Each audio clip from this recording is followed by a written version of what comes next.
سب سے پہلے آج کی اہم خبر، بھارت کے وزیر اعظم نریندر مودی کچھ گھنٹوں کے دورے پر یونائٹڈ عرب ایمریٹس آج گئے اور وہاں ان کا بہت گرم جوشی کے ساتھ استقبال کیا گیا۔ محمد بن زید جو یو اے کے صدر ہیں وہ خود ایئرپورٹ پہ گئے ان کا استقبال کرنے کے لیے، جو بہت ان یوزول ہے۔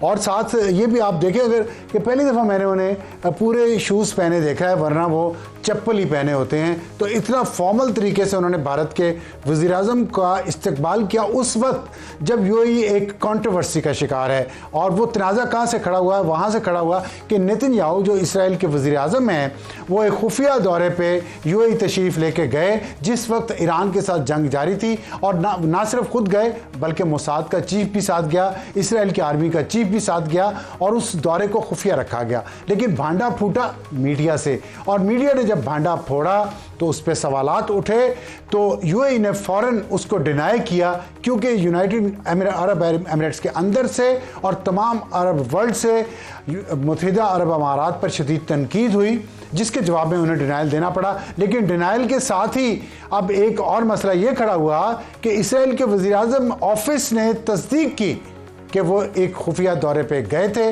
اور ان کے ساتھ یہ لوگ وہاں پہ تھے، اور ملٹری ٹو ملٹری کنیکشن اور تعلقات اسرائیل کے ساتھ ان کے موجود ہیں۔ تو اس بیک گراؤنڈ میں اگر آپ انڈین وزیر اعظم کا دورہ یو اے ای کا دیکھیں تو آپ کو احساس ہوگا کہ اس کی اہمیت کیا ہے۔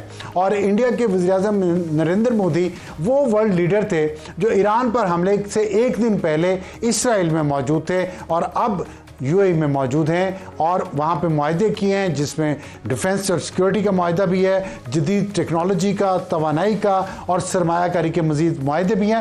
$5 ارب یو اے ای انڈیا میں انویسٹ کرے گا فوری طور پہ، تو بہت اچھی بات ہے، ریجنل کوآپریشن ہونا چاہیے۔ لیکن اس سے یہ بھی اندازہ ہو جانا چاہیے کہ کون کہاں کھڑا ہے اور کس طرح کھڑا ہے، اور پاکستان میں بھی لوگوں کو اس کا اندازہ ہونا چاہیے۔ امید ہے اندازہ ہوگا۔ اور یہ تھی ہماری آج کی اہم خبر۔ آج کے پروگرام کا تعارف ہماری ٹاپ سٹوری ہوگی خطے کی بدلتی صورت، جس میں ہم اس پہ بھی بات کریں گے، جو یہ دورہ جس کا میں نے ابھی ذکر کیا، اور پھر پریزیڈنٹ ٹرمپ کا جو چین کا دورہ ہے، پریزیڈنٹ شی کے ساتھ ان کی ملاقات ہے، وہاں پہ تھوسیڈیڈ ٹرمپ کی بہت بات ہوئی ہے، وہ کیا ہے اور کس لیے ہے، اس پہ ہم آج کی ٹاپ سٹوری میں بات کریں گے۔ ہمیں جوائن کیا احسان اللہ ٹیپو نے، جو ماہر ہیں افغان امور کے اور ڈائریکٹر نیوز خراسان ڈائری کے، اور حماد حسن صاحب جو کہتے ہیں مجھے صرف سینئر صحافی لکھا جائے، تجزیہ کار نہ لکھا جائے۔ اور ہمارا آج کا ہاٹ ایشو ہوگا 28ویں ترمیم پر سندھ کا موقف، اور باتیں سن رہے ہیں ہم 28ویں ترمیم کی، نئے صوبے بننے جا رہے ہیں، NFC ایوارڈ میں تبدیلی ہو رہی ہے، ڈیفنس اور ڈیٹ سروسنگ میں صوبوں کا حصہ ڈالا جائے گا، اختیارات کی تقسیم نیچے تک ہونی چاہیے، یہ بحث ہو رہی ہے۔ اس پہ سندھ کا موقف کیا ہے؟ کیا سندھ اس پہ ایگری کر رہا ہے کہ سندھ بہت سارے صوبوں میں تقسیم ہونا چاہیے؟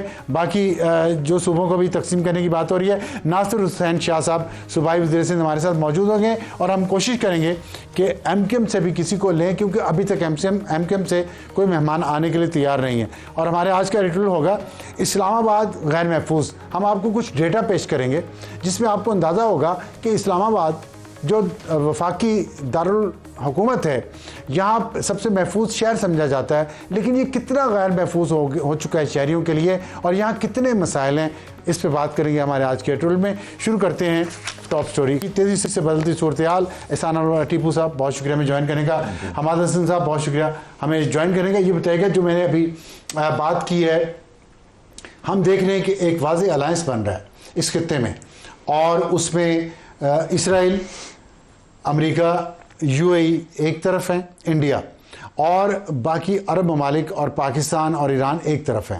آپ کے خیال میں یہ جو سچویشن ہے آنے والے وقت میں آپ اس کو کس طرف جاتے ہوئے دیکھ رہے ہیں؟ بہت شکریہ ابصار صاحب۔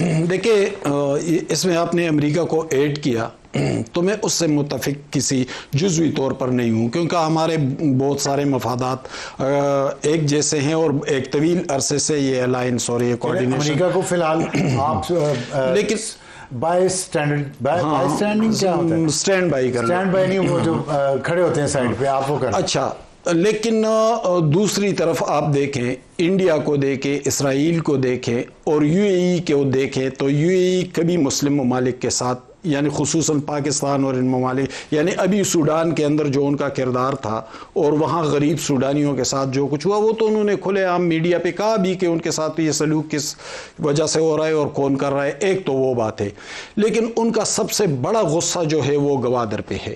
یعنی وہ میں اس پہ آتا ہوں. مجھے یہ بتائیے گا کہ انڈیا کے ساتھ جو انہوں نے اتحاد کیا ہے اور اس وقت اور ایران کے ساتھ جنگ، حالت جنگ ہے یو اے کی، اس میں انڈیا ایران کو قربان کر دے گا یو اے کے لیے؟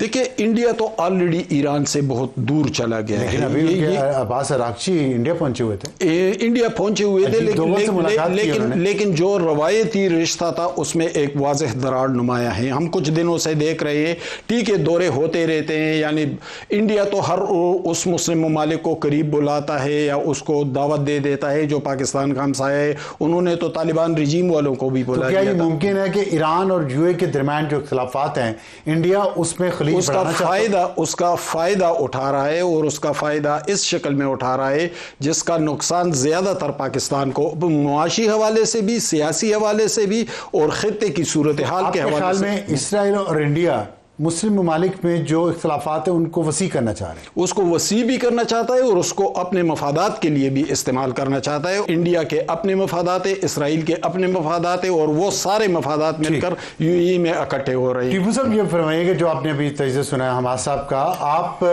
کے خیال میں یہ جو ایک ہم دیکھ رہے ہیں بڑی سچویشن تیزی سے بدل رہی ہے، اب جنگ ختم نہیں ہوئی ابھی لیکن نئے اتحادی بیچ میں بن رہے ہیں، اور اس میں ہم دیکھتے ہیں پاکستان میں مولانا ادریس شہید ہوئے، پشاور میں ان پہ 4 میں حملہ ہوا، بنو کا واقعہ ہوا، باجوڑ کا واقعہ ہوا، لکی مروت کا ہوا، دہشت گردی کے ایک دم سے واقعات بڑے بلوچستان میں بھی ہوئے. تو کیا آپ کو اس میں کوئی ربط نظر آتا ہے؟ ابصار صاحب بالکل، یہ جو یعنی جو پراکسیز ہیں، عام پراکسیز، تو مجھے لگ رہا ہے وہ پچھلی دفعہ بھی آپ کے شو میں دہشت گردوں کی بات کر رہے ہیں. ایگزیکٹلی، تو وہ ان کا استعمال زیادہ ہوگا، وہ پورے ریجن میں ہوگا. وہ ایران کے خلاف بھی وہ معاملات ہو سکتے ہیں، وہاں پہ آلریڈی کچھ تنظیمیں ہیں. پاکستان میں تو آلریڈی یہ معاملات چل رہے ہیں، اور خطے کے اور ممالک بھی، یعنی جو سعودی عرب کی آپ نے بات کی کہ ہو سکتا ہے مین لینڈ سعودی عربیہ میں ان کے خلاف کچھ نہ ہو، لیکن ان کے جہاں پہ انٹرسٹ ہے، ان کے یعنی افریقہ میں، یمن وغیرہ میں، ان کے خلاف بھی حملے زیادہ ہو سکتے ہیں.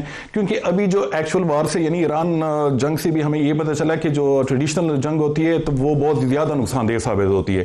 انڈیا کو تو سب سے زیادہ ریئلائزیشن ہے پاکستان نے انڈیا کا جو حال کیا، تو ان کے پاس یہ سب سے بیسٹ آپشن بچتا ہے کہ وہ پراکسیز کے ذریعے اپنے یعنی جو آپ کے مخالفین ہیں ان کے ساتھ سکور سیٹل کرائیں.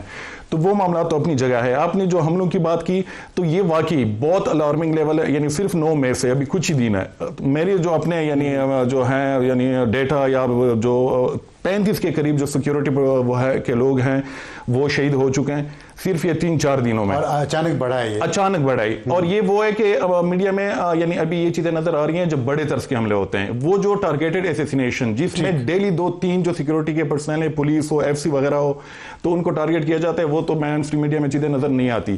تو میرے خیال میں کہ یہ معاملات بڑھیں گے. اور جہاں تک آپ نے یہ جو نئی جو یعنی الائنسز بن رہے ہیں، تو اس میں جب سے ٹرمپ آیا ہے تو ہم ایک نیا گلوبل ورلڈ آرڈر دیکھ رہے ہیں. تو اس میں یعنی یو اے جو ہے ان کی ہمیشہ سے انکلینیشن رہی ہے انڈیا کی جانب بھی، اور ابراہیم ایکارڈ کے بعد انہوں نے تو چوز کیا کہ یعنی اسرائیل کو، بلکہ ان کی کوشش تھی کہ سعودی عربیہ یا جو گلف کے باقی ممالک ہیں وہ بھی ریکگنیشن کی طرف چلے جائیں. تو یہ معاملات تو اچھا، لیکن مجھے ایک بات میں سمجھنا چاہتا ہوں کہ انکلینیشن آپ نے کہا یو اے کی انڈیا کی طرف زیادہ ہمیشہ سے رہی ہے، اور آپ اسرائیل کی طرف چلا گیا ہے، تو پھر پاکستانی اپنا پیسہ وہاں لے جا کے پارک کیوں کرتے ہیں اتنا؟ پاکستانی کے لیے تو سب سے زیادہ یعنی جو بلیک مارکیٹ کی یا منی لانڈرنگ کی بات ہوتی ہے تو سب سے زیادہ جو فگرز آ رہے ہیں کہتے ہیں کہ سیکنڈ منی لانڈرنگ کا گڑھ ہے.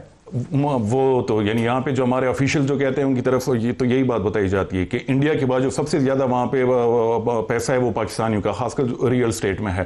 لیکن ایک چیز کو سمجھنے کی ضرورت ہے. آج بھی ایک فگر آئی ہے کہ تقریباً 1.7 ملین جو ہے پاکستانی وہاں پہ روزگار کر رہے ہیں، اور اس میں ایک بڑی جو پاپولیشن ہے وہ ایسے علاقوں سے ہے جو کہ بہت یعنی آپ ریموٹ کہہ سکتے ہیں